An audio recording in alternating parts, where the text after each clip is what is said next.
Paz seja convosco, que a graça do nosso Senhor Jesus Cristo venha alcançar a tua casa nesse dia e que a boa mão do Senhor esteja estendida sobre você, trazendo e escrevendo sobre a sua vida hoje uma nova história. Uma história de vitória, uma história de bênção, uma história que aonde as pessoas olharem para você, vai se perguntar como foi que isso aconteceu?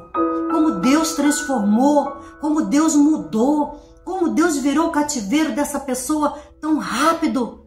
Esses dias eu vi ela passando chorando, esses dias eu vi ela se lamentando, eu cheguei a ver ela quase perdendo as forças na sua caminhada. E olha ela ali, passando, cantando, sorrindo. É porque Deus escreveu para você hoje uma nova história.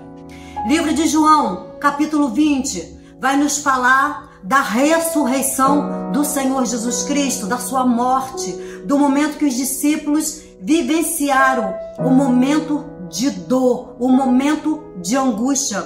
Eles vão vivenciar o momento em que Jesus, vão colocar sobre Jesus aquela cruz, e Jesus vai carregar aquela cruz pelas vielas de Jerusalém.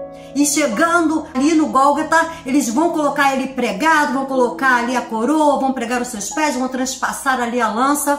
João, ele vai ver tudo isso, porque ele estava lá nos pés da cruz, juntamente com Maria Madalena, juntamente com Maria, mãe de Jesus, e juntamente com outras Marias, estavam ali aos pés da cruz. João amava tanto a Jesus que ele não teve medo da morte. Ele é o único que estava ali, tão pertinho de Jesus. Maria Madalena estava ali tão pertinho de Jesus. E eles vão ver e vão assistir todo aquele momento de dor. Mas não era só aquilo que estava doendo dentro deles, não. Porque a partir daquele momento, a perseguição começou a vir.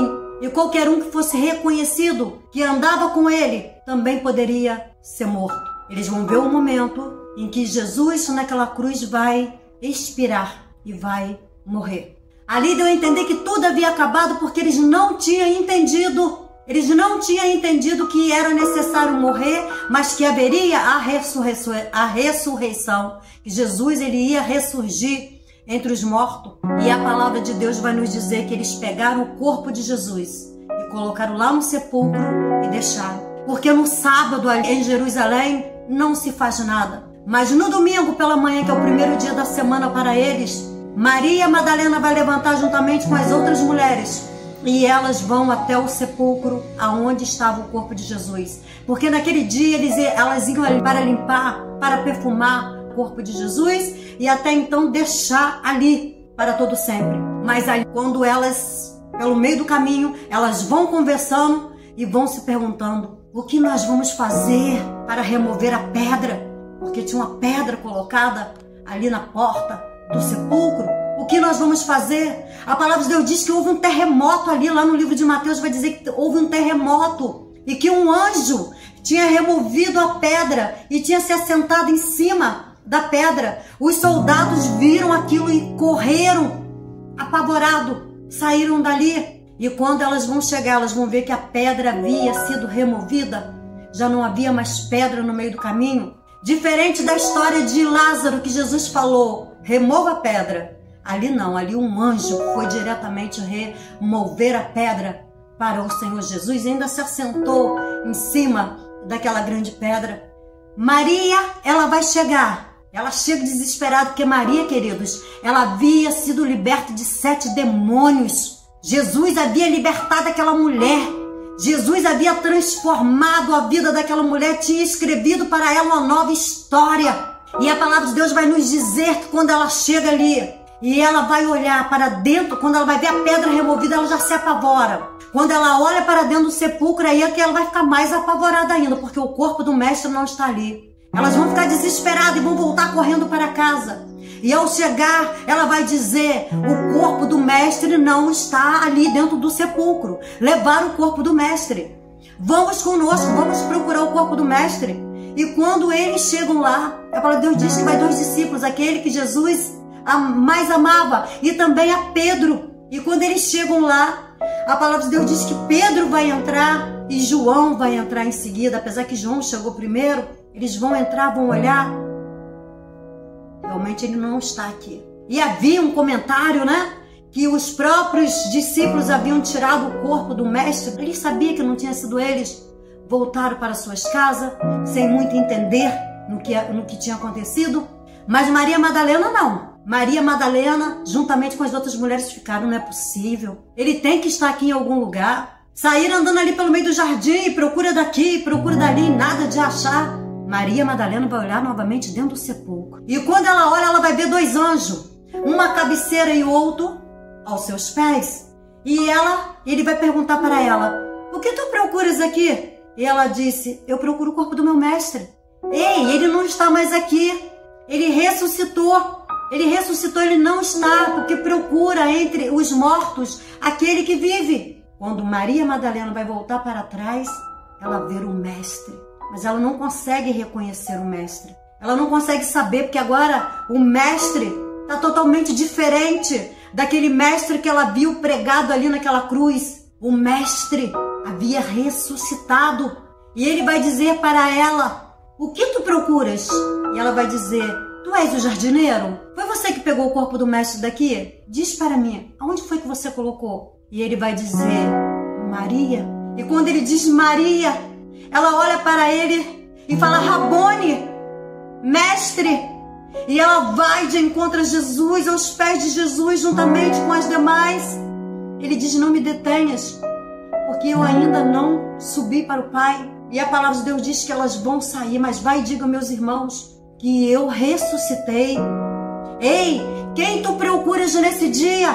Quem tu procuras nesse dia? Você está procurando um Jesus que está ali, pregado ali na cruz, todo limpinho, todo bonitinho, mas pregado em uma cruz? Ei, ele não está mais aí. Ele ressuscitou. Ele ressuscitou entre os mortos e hoje ele vive para nos dar direito à vida eterna, para me dar direito à vida eterna, para te dar direito à vida eterna. Ele ressuscitou. A quem tu procuras hoje?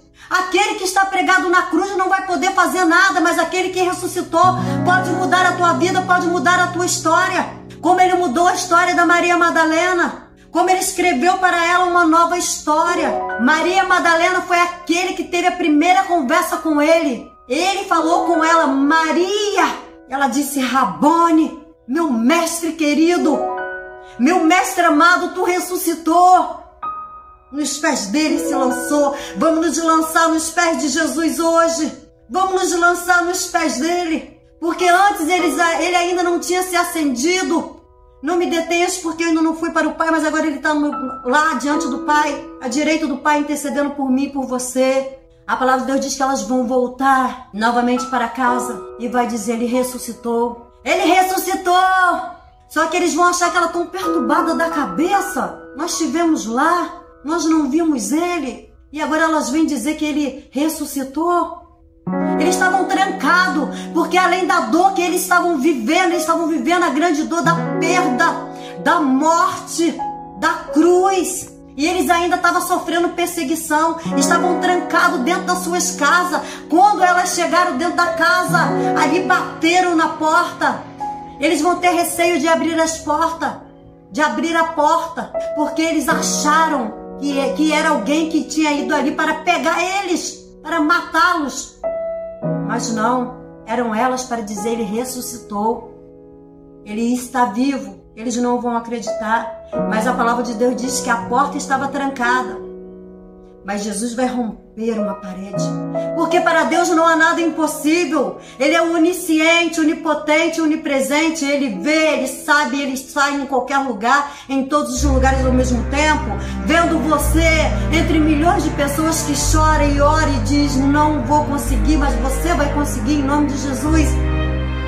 Porque hoje ele rompe a parede da tua casa, a porta da tua casa, e vai aonde você está precisando, na tua casa física. E ele vai moldar, e ele vai trabalhar, e ele vai restituir nesse dia. Creia que o Deus a quem tu serves, ele pode todas as coisas. Creia que ele pode curar as enfermidades. Creia que ele pode restaurar esse casamento falido. Creia que ele pode nesse dia trazer sobre você tudo aquilo que você necessita na sua vida financeira, espiritual, emocional, conjugal. Ele pode. porque Ele é onisciente, onipresente, onipotente. Ele é o Elohim, Ele é o El Shaddai, o Deus Todo-Poderoso, o Jeová Jireh, o Deus da providência, o Jeová Rafa, o Deus que cura. Ele é o Deus que tudo pode nesta manhã. Ele é o Deus único e eterno e soberano. Ele vai atravessar a parede e vai dizer: Shalom, paz seja convosco. E eles vão crer no Senhor Jesus. E Ele vai dar poder a eles do Espírito Santo. Diz a palavra de Deus. Deus hoje te dá poder do Espírito Santo. Esse que está dentro de você para te fortalecer, para você se colocar de joelho novamente diante da presença dEle e clamar a Ele pelo socorro, e o socorro virá. A palavra de Deus vai dizer que eles vão contar essa história para Tomé. Tomé não está entre eles, mas 8 dias depois, Jesus vai novamente. Eles continuam com as suas portas trancadas, com medo de ser pego, com medo de ser reconhecido como Pedro negou Jesus. Lembra que Pedro negou Jesus porque ele estava com medo de ser morto? E ele se arrependeu amargamente de ter negado Jesus. E Tomé falou: eu só creio se eu ver. 8 dias depois, Jesus vai romper de novo a parede. Jesus vai romper de novo. Creia que Ele vai romper hoje para abençoar a tua vida. Ele rompeu a parede e Ele vai falar com Tomé: olha, Tomé, olha aqui, olha as marcas. Olha as marcas aqui, Tomé. Toca! Você precisa tocar? Toca, Tomé. Já fazia-se 8 dias. E Tomé vai olhar para ele e vai dizer: mestre, meu mestre querido, meu mestre amado, é o Senhor mesmo. Ele vai dizer: bem-aventurado, bem-aventurado aqueles que não viram, mas creram. Ei, eu e você, nós não vimos o momento de dor, o momento de cruz, o momento de sofrimento, mas nós acreditamos que Ele foi morto e Ele ressurgiu, e Ele vive e Ele está assentado à direita do Pai, intercedendo pela minha vida e a tua vida também. Que o Senhor Jesus te abençoe rica e poderosamente e transforme toda a tua vida, toda a tua crença nesse dia. Que o Senhor Jesus venha prover a sua vitória, venha prover a sua bênção e venha escrever sobre você uma nova história. Que você possa ver com os olhos da fé, como Maria Madalena viu ali pela fé o Mestre que ressurgiu de uma maneira que ela não tinha visto antes da cruz, e viu na cruz. Agora ela vai ver o depois da cruz. E é isso, queridos, que nós precisamos ver. Às vezes está tudo bem na nossa vida, só que depois vem aquele momento de sofrimento, sabe? Aquele momento de dor que parece que não vai passar. Mas a palavra de Deus diz que o choro dura uma noite, mas que pela manhã vem a alegria. A alegria do Senhor chega à tua casa, a paz do Senhor entre pela tua casa, que a vitória do Senhor entre pela tua casa. Queridos, eu profetizo que hoje tudo vai mudar, tudo vai se transformar, porque eu creio que Deus preparou o melhor para o meu dia, para a minha vida, porque eu também nesse dia, de toda a minha alma, de todo o meu coração, eu creio que Ele ressuscitou e que Ele vai fazer aquilo que eu tenho pedido dia após dia, ainda sem resposta, mas orando, perseverando em oração, porque eu sei que a minha resposta vai vir, que Ele vai passar pela parede da minha casa, porque neste momento a minha porta está trancada, mas Ele vai entrar, vai romper aqui dentro de mim. Não estou falando da minha porta aqui, estou falando da minha porta lá, porque essa porta aqui está aberta para ouvir a voz do meu Senhor dizendo: eu posso todas as coisas e tudo é possível àquele que crê. Deus te abençoe em nome de Jesus. O milagre seja operado sobre aquele que ressuscitou e rege o céu e o universo e rege a tua vida também. Amém?